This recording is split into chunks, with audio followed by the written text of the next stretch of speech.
Aujourd'hui, nous allons voir comment écrire à propos de soi. Tout d'abord, il convient de dire que l'énonciation dans un texte, lorsqu'on parle de soi, est à la première personne du singulier. On va donc utiliser je, moi, me, mes. Au niveau des temps, eh bien, on emploiera le présent de narration ou l'imparfait pour parler des événements passés. En ce qui concerne le fond, eh bien, on pourra faire intervenir des souvenirs personnels, comme la famille, les amis, les expériences vécues. J'ai mis là une petite aide pour toi. Tu peux partir de la question « Qui suis-je » Et là, eh bien, tu peux t'interroger sur ton caractère, les objectifs, les rêves, les passions, les talents, les faiblesses. Et à partir de tout ça, eh bien, ça donne des choses à raconter. On parlera aussi de ses émotions, de ses sentiments. Et quand on parle de soi, eh bien, en fait, on parle aussi de son rapport aux autres en filigrane. C'est-à-dire un petit peu derrière ce qu'on raconte de soi, on parle de son rapport à l'autre.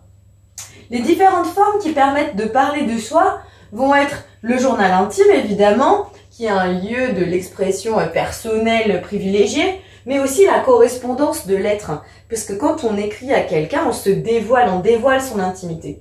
Mais il y a également le roman ou la bande dessinée autobiographique.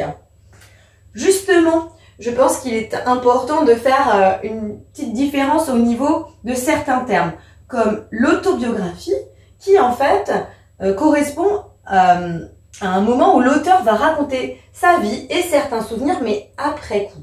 Souvent, l'auteur est adulte ou plus âgé et il raconte son enfance, bien souvent. Les mémoires, c'est lorsque l'auteur va mettre l'accent sur le contexte historique. Donc là, l'auteur va se raconter lui, mais il va aussi raconter son époque, en fait.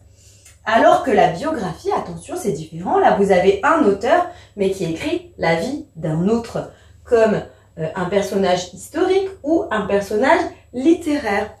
Quelques conseils de lecture par rapport à des gens qui ont écrit sur eux-mêmes. Eh bien, je te conseille le roman autobiographique Un secret de Philippe Grimbert, qui est vraiment intéressant et qui a donné lieu à un film avec Patrick Bruel. Le film est vraiment sympa, je t'invite à le regarder. Mais en tout cas, lire le roman, évidemment, ou le roman graphique fantastique de Riyad Sattouf, les romans graphiques, qui s'appelle L'Arabe du futur. Il y a 6 tomes, le 6e tome est sorti il y a pas longtemps.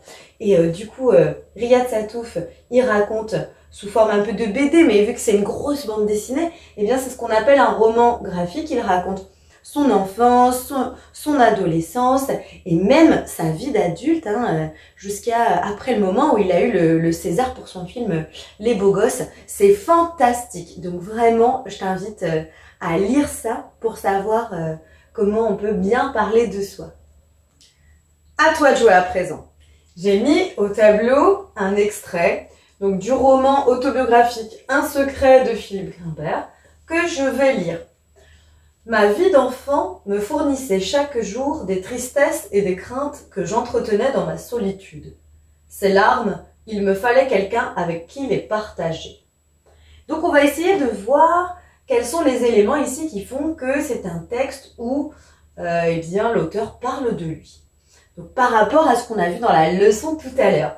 Ici, on va dire le texte est écrit à la première personne du singulier, la deuxième personne du singulier ou la troisième personne du singulier.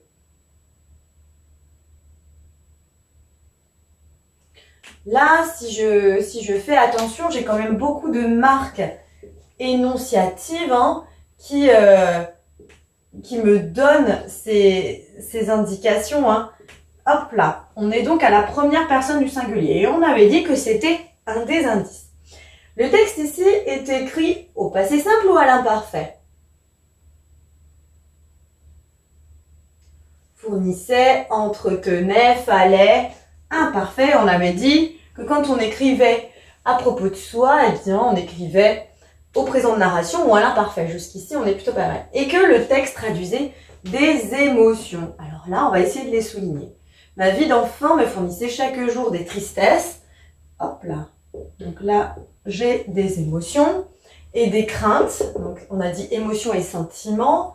J'entrenais ma solitude. Les larmes Il me fallait quelqu'un avec qui les partager. Donc évidemment là, ça traduit sa solitude. Et puis je disais aussi que quand on parle de soi, en fait on parle aussi invariablement de son rapport à l'autre. Donc là on a bien dans ce tout petit extrait, eh bien justement ces notions qui sont abordées. Si jamais c'est un peu difficile pour toi, tu n'hésites pas à pratiquer avec les exercices en ligne. Mais j'espère que cette notion est plus claire pour toi maintenant. À bientôt! Maintenant que tu as tout compris, entraîne-toi en faisant les exercices ci-dessous.